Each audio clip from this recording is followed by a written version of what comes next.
What is a दृष्टि system, क्या होता है दृष्टि, और हमें क्यों याद रखनी जरूरी है दृष्टि। बिकॉज दृष्टि जो है बेसिकली ये बताती है कि कौन से ग्रह को किस तरह से देखने की आदत है। कुछ लोग होते हैं बिल्कुल सीधा सीधा चलना पसंद करते हैं, आपने देखा होगा। कुछ लोग जो है हल्का सा बिना गर्दन घुमाए नीचे से यूं करके देख लेते हैं। ठीक है, बिना गर्दन घुमाए यूं करके देखने की बजाय वो हल्का सा आंखें यूं करके देख लेते हैं। तो वो भी एक दृष्टि है, there is a way to see the people. ठीक है ना। तो this is how we have to understand दृष्टि। तो मैं आपको वही कंसेप्ट समझाने जा रहा हूँ, चलिए इसको थोड़ा सा आगे बढ़ाते हैं। मेरा स्क्रीन तो दिख रहा है आप लोगों को? Yes sir. Yes sir.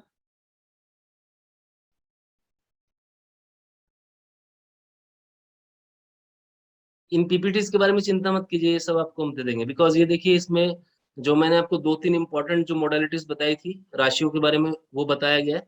इसमें बाकी राशियों की अदर मोडालिटीज भी बताई गई हैं सारी की सारी। ये थोड़ा इन डेप्थ हो जाता है, तो मैंने इंपॉर्टेंट वाली अभी आपको टच कर दी है, जिसमें मैंने आपको ये बताया कि कौन सी मस्कुलाइन है, कौन सी फेमिनाइन है, मैंने आपको बता दिया। ये सारी चीजें जो मैंने आपको बताई हैं वो यहाँ पर लिखी भी हुई हैं। तो we will share this PPTs with you. ठीक है, ये सारी 12 की 12 राशियों के जो है एलिमेंट्स वाला हर चीज बताएगी, उनकी डायरेक्शन कौन सी होती है, उनके ऑड इवन जेंडर्स, उनका मोडोलिटी, उनके प्लेसेस, ठीक है ना, उनकी स्ट्रेंथ, उनके सिंबल्स, सिंबल्स वाला सब बताया गया है। ठीक है ना। जैसे ये देखो यहाँ पे, ये देखो आप मकर के आगे क्रोकोडाइल लिखा हुआ है, देखो क्रोकोडाइल सिंबल। ओके, ये सारे सिंबल्स, पाइसेस के आगे टू फिशेस होती हैं मीन। तो ये ऑल, ये वही चीजें जो आप देखते हैं। अब ये गुण धर्म होते हैं, कौन सी राशि के क्या गुण धर्म है। ठीक है ना। तो ये रजस तमस सतव, रजस तमस सतव, ये सिंपल तरीके से आप ऊपर से लेके नीचे तक रिपीट कर दो, तो आपको पता लग जाएगा कि कौन सी राशि का क्या गुण धर्म है। ये बेसिकली ये जो चीज होती है, ये फार्मूला जब हमारे काम आता है, ये आयुर्वेदिक। मान लो किसी आदमी की हेल्थ खराब है ना, तब गड़बड़ हो जाती है, तब वहां पर हेल्थ में ये देता है। क्योंकि जो रजस तमस सतव का जो कंसेप्ट है पूरा हमारे आयुर्वेदा में फॉलो होता है, जिसको हम वात पित्त कफ भी बोल देते हैं। सुना होगा वात पित्त कफ। ठीक है, तो ये रजस तमस सतव, जैसा जैसा फूड खाओगे वैसे ही आपका वात पित्त कफ रहेगा। तो डिपेंड्स अपॉन दैट। ये राशि सिस्टम है। मैं भी आपको एक लाइव दिखाऊंगा केस कि कैसे राशि इसको डिसाइड करते हैं। I am going to show you. ये तो देखिए ऊपर ऊपर से मैं आपको थोड़ा सा अभी एक ब्रीफ दे रहा हूँ, मैं भी आपको एक कुंडली लेकर लाइव सारी चीजें समझाऊंगा। ठीक है, देखिए हमारे टाइम पे जब हम लोग करते थे उस समय, अगर आज से और 10-12 साल पीछे चला जाता हूँ, तो उस समय सॉफ्टवेयर नहीं होते थे, 15 साल पहले सॉफ्टवेयर वगैरह नहीं थे। तो हमारे केस में हम हाथ से हॉरोस्कोप बनाते थे, पूरा लैटिट्यूड लेते थे। ये तो अभी पिछले 5-7 साल से यूरोप में डाटा साइंस कर रहे हैं। और rishis are playing around with the data science from last thousands of years. ये सारी डाटा साइंस ही है आपका। ये date of birth time place लेके क्या करता हूँ मैं उसका, इसको हम कुंडली बनाते थे। आप सैटेलाइट्स की बात करते हो, नासा के सैटेलाइट्स क्या काम करेंगे, हमारे पास हजारों साल के पंचांग आगे, 10,000 साल के, 15,000 साल के पंचांग रेडी पड़े हैं already, without putting up any satellite. और ऋषिज नोज कि किस दिन चंद्र ग्रहण है, किस दिन सूर्य ग्रहण है, कौन सी डेट को कौन सा ग्रहण लगेगा। They have already calculated and it is mentioned in our panchang. Now what is panchang? पंचांग क्या होता है, आपको पता है किसी को? से यस और नो। नहीं पता? पंचांग जो है बेसिकली एक टूल होता है जिससे हम अपना हॉरोस्कोप जो है क्रिएट कर पाते हैं। पंचांग जो है हमारे को ये बताता है कि हमारा कौन सा ग्रह कैसे घूम रहा है, कौन से ट्रांजिट कर रहा है। अभी आजकल तो ऐप होती है, आपको ऐप खोलो, ऐप के अंदर 1 मिनट में पता लगता है कि इस समय गुरु कहाँ पे घूम रहा है। अच्छा, गुरु इस समय मकर राशि में, okay, so you have a fair idea. तो शनि कहाँ घूम रहा है, शनि इस समय सिंह राशि में, फॉर एग्जाम्पल, मैं जस्ट एग्जाम्पल दे रहा हूँ। तो ये आपको अभी आज की डेट में एप्स के थ्रू पता लग जाता है।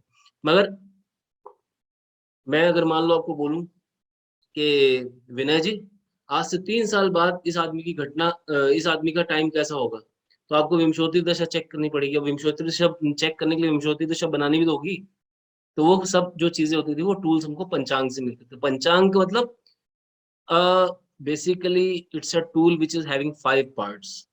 इसको 5 अंग पंचांग, जिसमें तिथि वार करण नक्षत्र, all these are 5 parts of the panchang. ठीक है ना। तो ये जो है 5 पार्ट होते थे। इन 5 की जो 5 रेलिवेंट वाइटल इंफॉर्मेशन होती थी, वो हमें कहाँ से मिलती थी? पंचांग से। हमारे टाइम पे मेरे पापा की डेस्क पे 100 साल का पंचांग रहता था, नेक्स्ट 100 ईयर्स का पंचांग रहता था। तो उससे क्या होता था, कोई बच्चा आज पैदा हो, उस समय लोग आते थे कुंडली बना दो सर। अभी क्या होता है, आप सॉफ्टवेयर में जाते हो, अपनी ऐप खोलते हो, उसमें date of birth, time, place put in करते हो, आपका सारा डेटा आता है। हमारे केस में LMT IMT माइनस कर देते थे हम, ठीक है ना। तो वो सारा कुछ देखना पड़ता था, international mean time, local mean time, उसको माइनस करके लॉन्गिट्यूड लैटिट्यूड निकालने पड़ते थे, फिर उसको प्लेस करना पड़ता था एक एक बॉक्स के अंदर।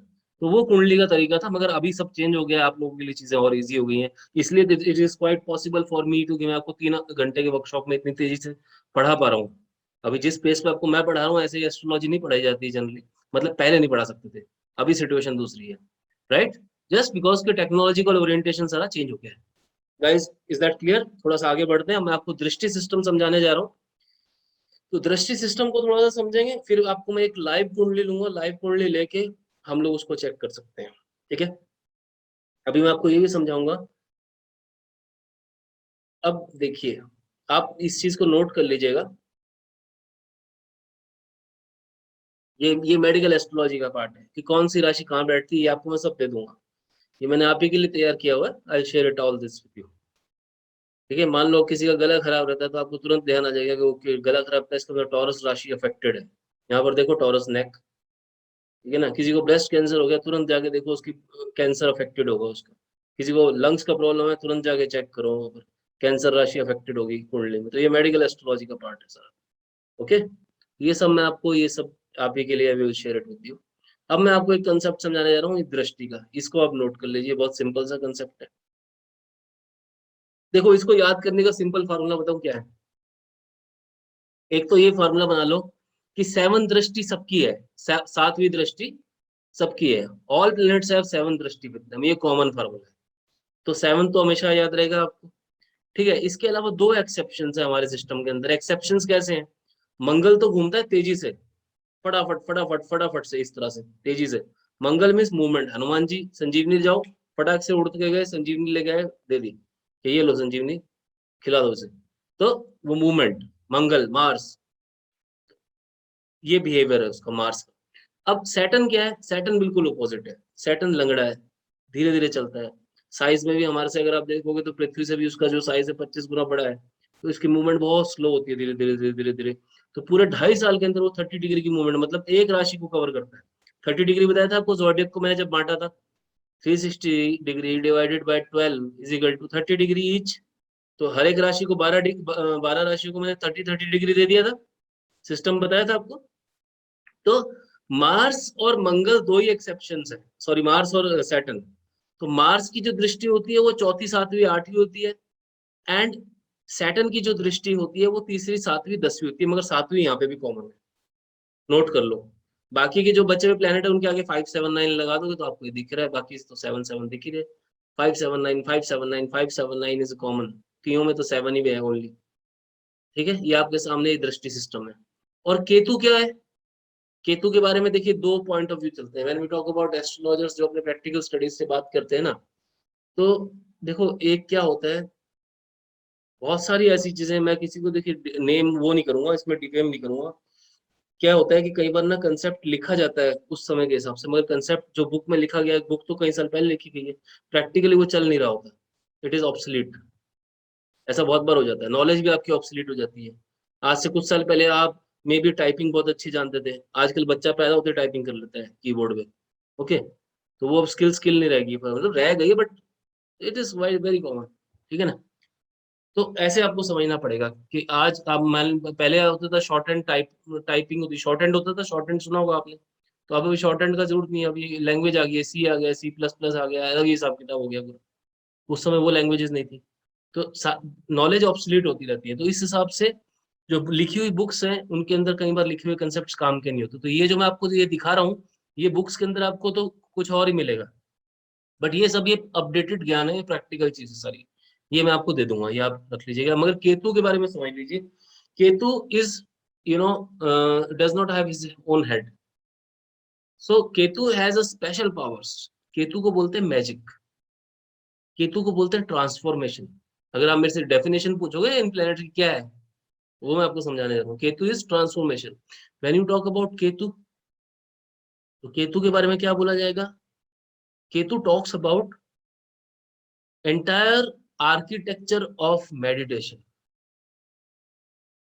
अगर आप अपने अंदर ट्रांसफॉर्मेशन की बात करते हैं तो आपको केतु हेल्प करता है। कई बार हम बोलते हैं यार इस आदमी को क्या हो गया, ये एकदम बदल कैसे गया, ये जादू ही हो गया, मतलब जादू, magic is a word. Ketu जो है मैजिक करता है बेसिकली, केतु को मैजिकल भी बोला जाता है।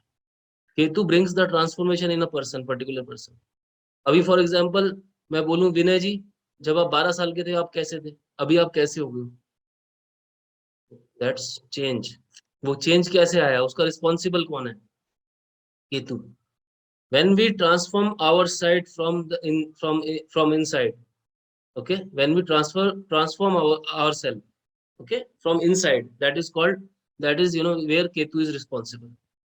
अगर केतु के बारे में आप और इन डेप्थ बात करोगे तो अब ऐसे अगर आप बॉडी को काट दो, बॉडी को काट के कोई आपको 7 चक्र थोड़ा ना दिखेंगे। चक्र और व्हाट, चक्र basically it's a flow of energy. तो विशुद्ध जो आपका फ्लो जो होता है, एनर्जीज का फ्लो होता है यहाँ पे आज्ञा चक्र तक, ठीक है ना, 7 चक्र बोले जाते हैं आपको। मूलाधार चक्र से लेके आज्ञा चक्र तक 7 चक्र बोला जाता है। अगर और इनडेप्थ जाओगे तो 114 बेसिकली चक्रास है। और इनडेप्थ जाओगे तो उस 114 चक्रास के अंदर भी 2 चक्र बॉडी के बाहर होते हैं। एक ऊपर होता है, at the lower point of body होता है, वो बॉडी से बाहर होते हैं, तो रहेगा 112। अब 112 में से भी 4 हमेशा एक्टिवेटेड होते हैं जो हर नॉर्मल इंसान में होते हैं, रह गए 108। हमारा जो पूरा स्टडी मेडिटेशन जब हम करते हैं तो मेडिटेशन के अंदर हम 108 चक्रास के ऊपर काम करते हैं। तो ये सारा सिस्टम है, ये सब जो है केतु की तरफ से देखा जाता है, ठीक है। और वैसे आप बंदे की सर्जरी कर लो, कोई चक्र वक्र अंदर नहीं मिलने वाला, ठीक है। तो this is how we have to understand, it's a flow of energy. तो ये जो है सारा का सारा केतु का काम। सो गाइस यहाँ तक की बातें समझ आई। अभी आपको मैंने दृष्टियां समझाई, ये दृष्टि सिस्टम आपको समझ आया, किस किस का कैसे कैसे मूवमेंट हो रहा है। 7वीं दृष्टि तो सबकी कॉमन होगी, ठीक है। उसके बाद ओनली 2 ही एक्सेप्शन है, मार्स का 4 7 8 नंबर लगा लो, और सैटर्न का 3 7 10 लगा लो, 3 7 10। बाकी सब 7 कॉमन है और केतु की कोई दृष्टि नहीं है, simple. Why 7 is so common? 7 is basically आमने सामने 180 डिग्री। 7th दृष्टि is called 180 degree. The way you are looking at me, I am looking at you. Till the time I will not come in front of you, you will not look at me. Now the way you are facing each other, this is 180 degree. This is 7th drashti in our technical language. So that is why 7th is common. 7th is with everyone, right? So I hope things are clear. Yes, sir. इसीलिए मैं 24 घंटे के अंदर, मतलब 24 hours अगर आप मेरे साथ स्पेंड करते हो, मैं आपको पूरा ट्रेंड कर देता हूँ। हमारा जो 24 आवर्स का जो कोर्स होता है उसके अंदर आपको पूरा ग्रूम कर देते हैं कि आप जो है पूरा अपना कुंडली खोल के किसी को भी हेल्प भी कर सकते हो, हील भी कर सकते हो, रेमेडीज भी दे सकते हो। ये सब कुछ जो है हम 24 आवर्स के अंदर हमारे कोर्सेज के अंदर पढ़ाते हैं। Only just 1 day is required guys. So that is, this is the science of transformation. When you can also heal people, you can suggest the stone, you can guide them what is good, what is bad. तो ये सब चीजें आती हैं। But अब मैं आपको एक इंपॉर्टेंट चीज और बताने जा रहा हूँ, ये बड़ी इंपॉर्टेंट चीज है। अगर मैं आपसे पूछूं सर ये दीज आर द प्लैनेट्स, ये ग्रह हैं, ये राशियां हैं, अब इनका हमारे जीवन से क्या लेना देना, how they are connected with our life. So I am going to tell you that thing. When I talk about any planet, how that particular Tom Dick and Harry planet sitting at thousands of kilometers affecting your life, how? So we have to understand that concept now. Okay, basically when you were born, जब आप पैदा हो रहे थे उस समय क्या हुआ, उस समय एक स्काई शॉट था। हो सकता है कि उस समय शुक्र जो है मेष राशि में हो, मंगल जो है 10वीं राशि में हो, गुरु जो है ब्लाबला राशि में हो, मरकरी ब्लाबला राशि में हो, चाहे वो कोई भी सिचुएशन रही हो। तो आपकी हॉरोस्कोप क्या होती है एक्चुअली में, जब आप पैदा हुए उस समय स्काई शॉट कैसा था। मैं सिर्फ एक फोटो खींच लूंगा, वो मैं फोटो ही खींचते हैं हम लोग। जो हम आपकी कुंडली बनाते हैं वो क्या होती है, फोटो होती है। हम आपसे बोलते हैं डेट ऑफ बर्थ दो, अपना टाइम दो हमें। तो पूरे दिन के अंदर जब ये राशियां मूव कर रही होती हैं 24 आवर्स के अंदर, हर राशि के बाद 2-2 घंटे होते हैं, ठीक है ना। तो अर्थ के ऊपर ये मूव कर रही होती है। तो क्या होता है, सन कैसे मूव करता है, आपको सन का तो पता है, सन ईस्ट में आता है। सन आता है ना ईस्ट में, यानी कि लियो राशि जब ईस्ट में आती है सन आता है। तो आपको ये बात पता लग रही है। इस तरह से ये जो राशियां हैं, हमारी पृथ्वी भी घूम रही, तो east west north south system होता है। डायरेक्शन तो सब जगह है ना। Now you can ask me sir, why 4 directions are there. because Brahma ji is the creator of this entire srishti. Okay, Brahma, Vishnu, Mahesh is what? Electron, neutron and proton. Exactly. इतना ही है relationship उनका. अगर आप science की बात करोगे, हमारी spiritual science पूरी की पूरी ट्रिनिटी पे बेस्ड है. ये एस्ट्रोलॉजी पूरी ट्रिनिटी पे बेस्ड है. ब्रह्मा जी क्या थे? Brahma ji is a creator. Energy, manifestation की एनर्जी जो है, दैट इज ब्रह्मा. तो ब्रह्मा जी के 4 फेस थे. पहले आइडियली 5 होते थे, मगर वो तो उन्होंने सरस्वती को गलत दृष्टि से देखा, तो विष्णु जी ने उनको जब श्राप दिया तो उनका एक सिर जो ले लिया था, तो उसके बाद उनके 4 सिर रह गए. ओके, तो 4 सिर जब रह गए उनके, तो 4 सिर जो होते हैं चारों डायरेक्शन में है, तो that is why 4 directions are there.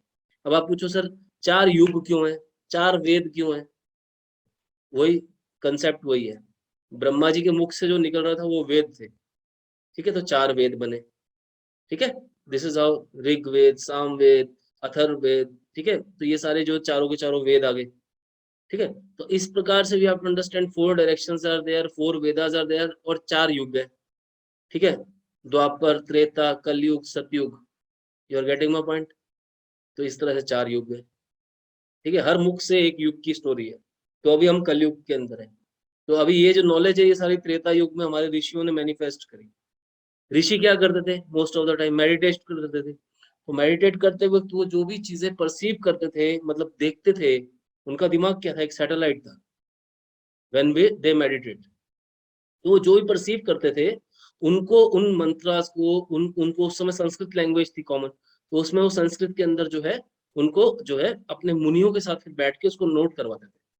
तो देयर इज अ ऋषि. जो मुनि मुनि क्या है? लिखता है ग्रंथ को. ऋषि जो है परसीव करता है ग्रंथ को. ओके, तो एस्ट्रोलॉजी को भी परसीव किया गया. तो दिस इज हाउ ये सारा सिस्टम. अभी आपको ये सारी बातें इसलिए नहीं पता बिकॉज ये जो आप अफगानी आए, ब्रिटिशर्स आए, दे स्पॉइल्ड. अभी आपको जनवरी फरवरी मार्च पता है, बट एक्चुअली जनवरी फरवरी मार्च नहीं है. इंडियन कैलेंडर है अपना वैशाख चैत्र, नक्षत्रों के नाम पर महीनों के नाम है. ओके, तो हमारा कंसेप्ट वो है. आज की डेट में पैसा, पैसा बहुत से लोगों के पास है. अगर आपकी जो इस समय मैं आपको बोलूं, आपकी जो लाइफ है इस समय, आपकी लाइफ अगर मैं देखूं तो 100 साल पहले या 150 साल पहले कोई अगर राजा होता था ना, आप उससे अच्छी लाइफ जी रहे हो. आपके पास जो सुख सुविधाएं हैं, that is more pleasures you have, but you are not happy. You are not calm at your mental peace is not with you. Reason being कि इन इन्वेडर्स ने हमारे को हमारे कल्चर से दूर कर दिया. हमारे कल्चर की धज्जियां उड़ा दी गई और हमें हमारे कल्चर से दूर किया गया. कि ये जो सिंधु घाटी के हम जो लोग हैं, जिन्हें हमें हिंदूज बोल दिया जाता है, या जो भी इस रीजन में हम उस समय हमारे एंसेस्टर्स हुए, तो हमारे कल्चर को तबाह कैसे किया जाए, इन्होंने वो काम किया. तो that is why even after having so many of facilities from the west, western culture का सब यहाँ पर जरूर है, सुख सुविधाएं, बट वी आर नॉट काम. तो हमारे कल्चर से हमें दूर किया गया है. तो this is the way you have to understand these things. इसलिए आपको पता नहीं है ये.